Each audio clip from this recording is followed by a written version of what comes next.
Shalom, yuk kita baca Matius 12 ayat 36-37.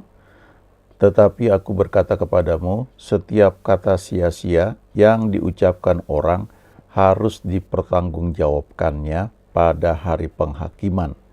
Karena menurut ucapanmu engkau akan dibenarkan, dan menurut ucapanmu pula engkau akan dihukum. Jadi dikatakan di sini nanti ada judgment day, hari penghakiman. Ini bisa berarti nanti ya, waktu di akhir zaman. Tapi judgment day itu juga bisa berarti pada saat-saat tertentu ya, atau pada saat kita nilai perkataan itu menjadi sangat berkuasa ya. Coba ingat baik-baik ya, kalau ketika orang misalnya di pengadilan ya, ucapannya itu membuat dia tuh bisa dibenarkan ya, atau mungkin dia itu dihukum ya karena ucapannya itu, karena pengakuannya itu. Nah, itu yang namanya judgment day ya. Itu bisa seperti itu. Jadi kita ini hidup secara fisik kan kita ada di dunia kasat mata, tapi juga ada dunia roh yang kita tidak lihat dengan mata jasmani kita. Di situ ada malaikat-malaikat, di situ ada roh-roh jahat dan sebagainya. Dan ucapan atau perkataan kita itu sebenarnya berdampak pada dunia roh ya. Perlu waktu untuk menjabarkan. Kalau kita melihat ya, tidak hanya di Alkitab tapi juga banyak kesaksian, itu sesuatu yang real sekali ya. Jadi artinya perkataan kita ini punya power, khususnya untuk orang yang sudah dewasa ya.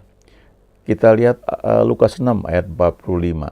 Orang yang baik mengeluarkan barang yang baik dari perbendaharaan hatinya yang baik. Dan orang yang jahat mengeluarkan barang yang jahat dari perbendaharaannya yang jahat. Karena yang diucapkan mulutnya meluap dari hatinya.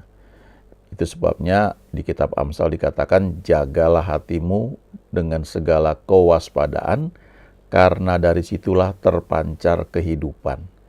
Ya, kalau kita baca ayat selanjutnya itu akan bicara tentang perkataan. Jadi kalau Lukas 6 ini mengatakan hati yang baik itu ya, itu akan meluap lewat mulut ya, perkataan atau kata-kata yang baik. Lalu kalau hati yang jahat nanti akan keluar lewat perkataan yang sejalan ya dengan isi hatinya seperti apa. Itu sebabnya juga di kitab Mazmur ada satu doa yang Daud naikkan ya, bunyinya berjaga-jagalah, awasilah mulutku ya Tuhan, berjagalah pada pintu bibirku. Kadang-kadang bisa aja terjadi ya, ada satu emosi dalam hati kita ya, kesal dan sebagainya. Daud itu mengajarkan doa untuk ketika mau meluap perkataan yang negatif ya, karena mungkin hati yang sedang kesal, kecewa atau hal lainnya, maka ada satu rem di mulut itu supaya itu tidak keluar ya, walaupun mungkin hati sudah mau meluap ya. Kita lihat di Alkitab juga Musa mengalami hal seperti itu.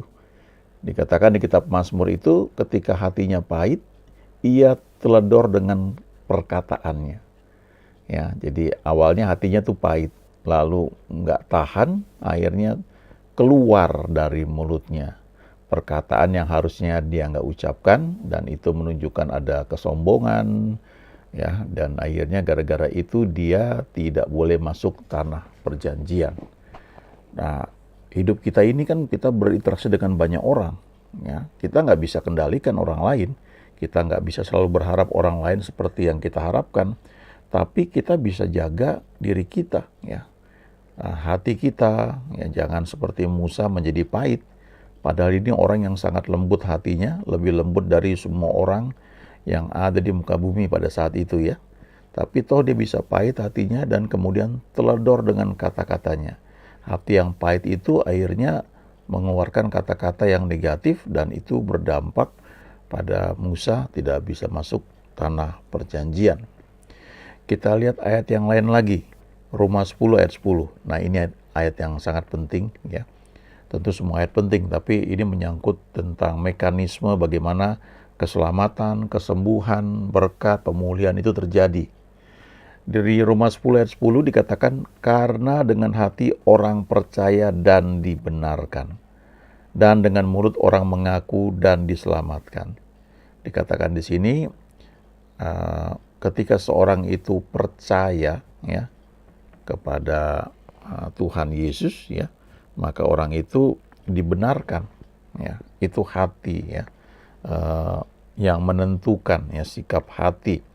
Tapi selanjutnya dikatakan dengan mulut itu perlu diakui, dan itu yang menyebabkan realisasi dari apa yang Tuhan janjikan. Dengan hati orang percaya dan dibenarkan, dan dengan mulut orang mengaku dan diselamatkan, atau dipulihkan, atau disembuhkan. Dan mulut itu merupakan seperti stempel ya, pengakuan, konfirmasi atas apa yang ia percayai. Di sebagian gereja ya, gereja-gereja Presbyterian misalnya, ada kelas namanya katekisasi, yaitu belajar tentang Yesus ya, tentang firman Tuhan, dasar-dasar firman Tuhan.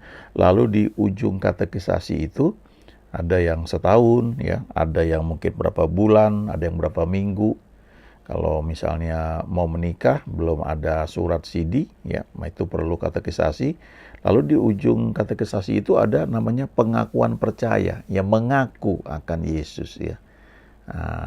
Baru kemudian dianggap orang itu sudah menjadi orang Kristen yang dewasa dan ya boleh menikah ya. Nah, Amsal 18 ayat 21 mengatakan, hidup dan mati dikuasai lidah. Siapa suka menggemakannya akan memakan buahnya. Kalau kita kadang-kadang suka bercanda ya, kata-kata kita mungkin banyak yang sia-sia ya, artinya kita bilang, oh saya cuma bercanda kok ya.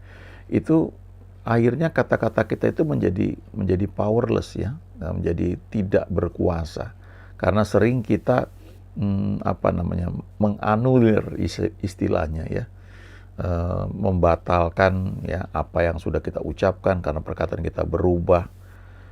Nah, di Amsal 18 ayat 21 ini mengatakan hidup dan mati dikuasai lidah. Jadi lidah kita ini seperti kemudi, menentukan arah hidup kita akan kemana.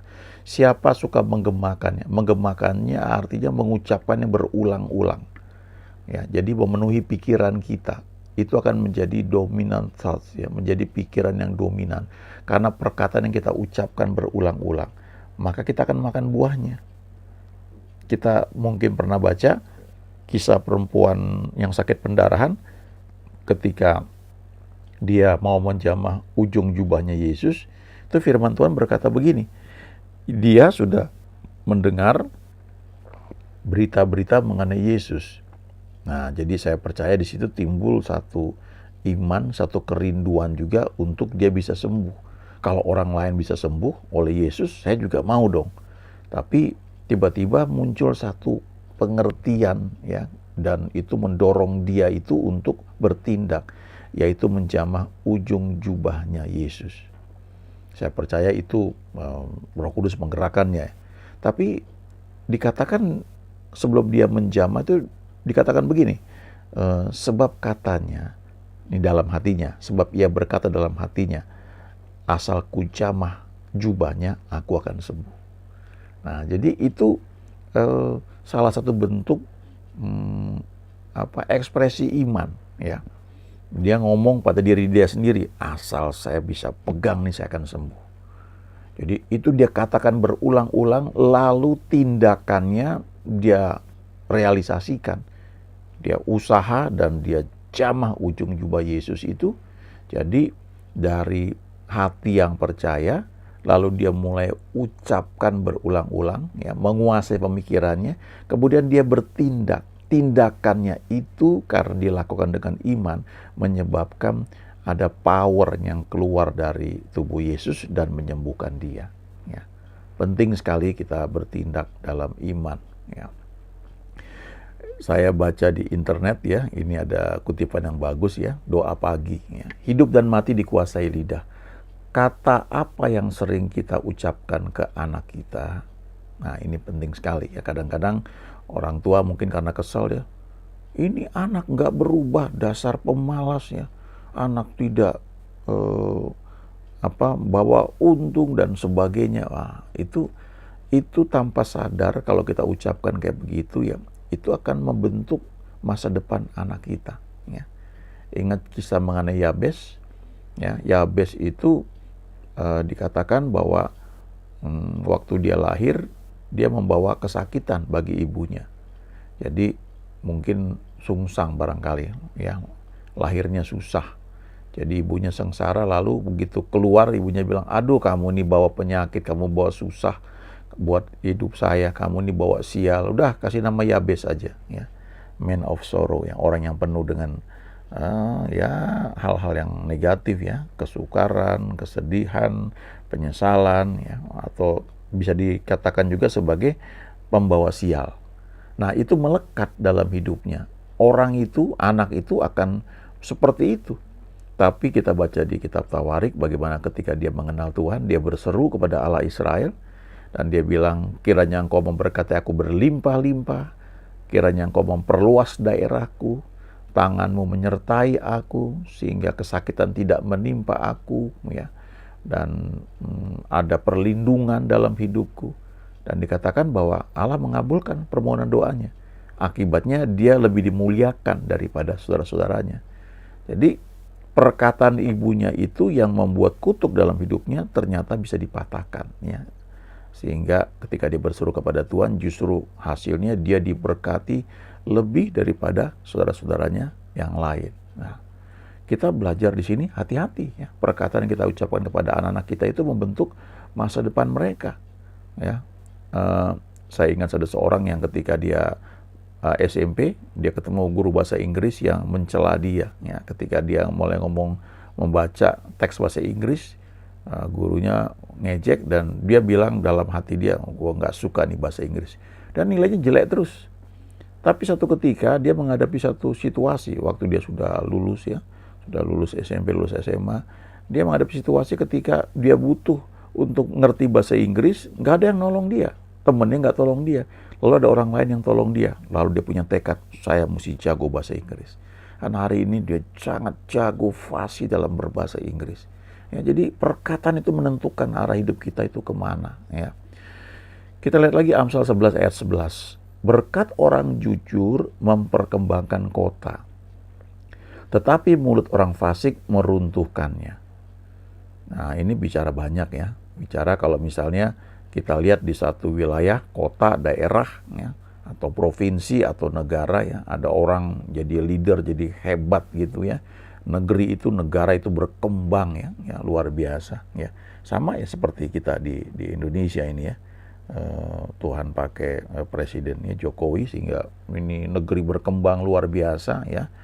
Kita perhatikan ya secara objektif, itu satu fakta yang tidak bisa dipungkiri ya. Tentu ada kekurangan tapi kemajuannya luar biasa dan kita bersyukur untuk hal itu.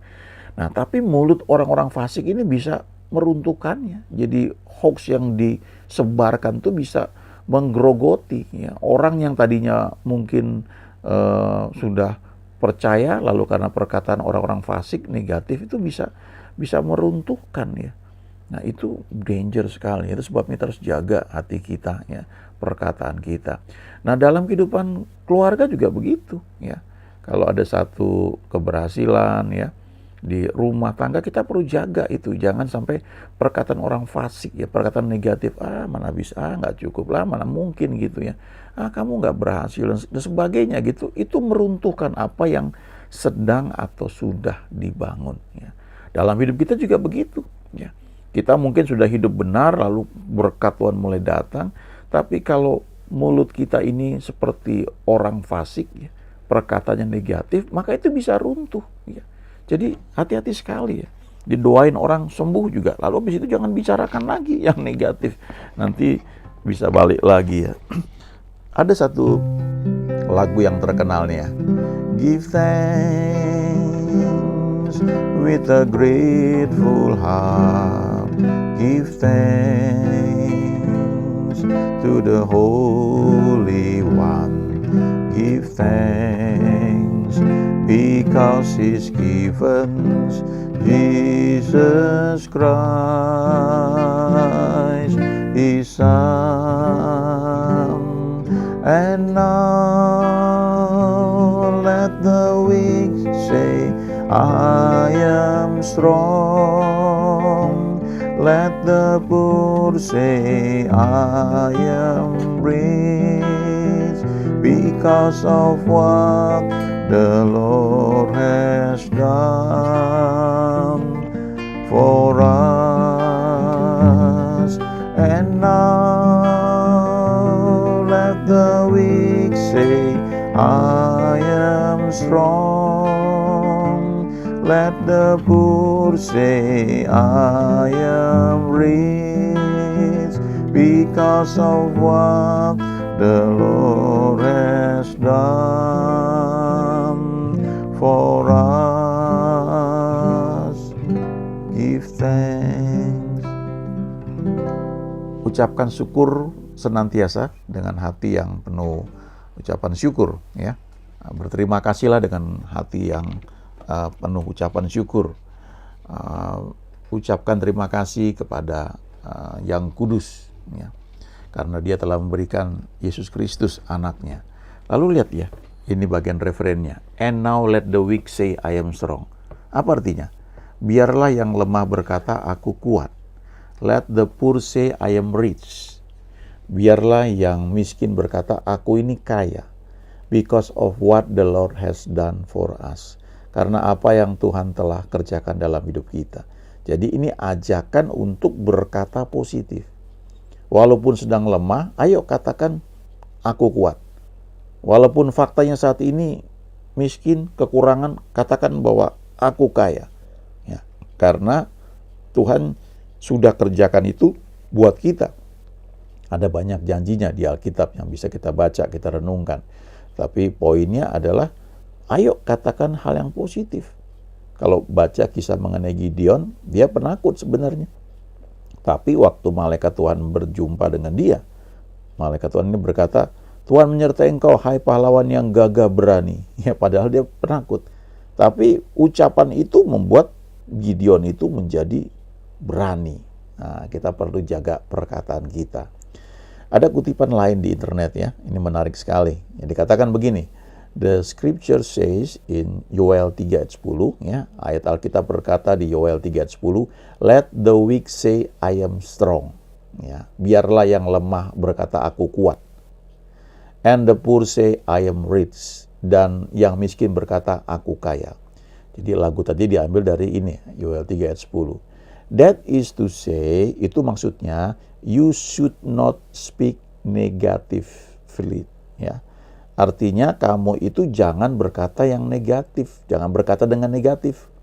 No matter your present condition, apapun kondisimu saat ini.